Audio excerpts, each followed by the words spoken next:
Hello guys, so napansin ko lang sa mga solo player kagaya ko. Matataas ang matches nila pero hindi naman gaano kataasan ang win rate. Yung tipong mataas ang matches sa isang hero. Yung win rate naman nasa 50% pataas, 60%.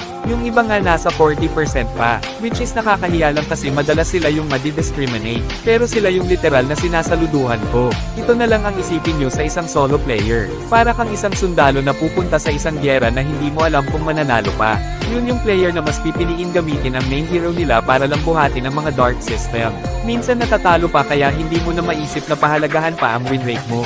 Minsan kapag ginamit mo pa ang best hero mo ito na ang pidapidang random. Isipin nyo na lang guys ha, may posibilidad na hindi lang kalaban nyo ang makakalaban nyo, kundi ang mga naging kakampi mo.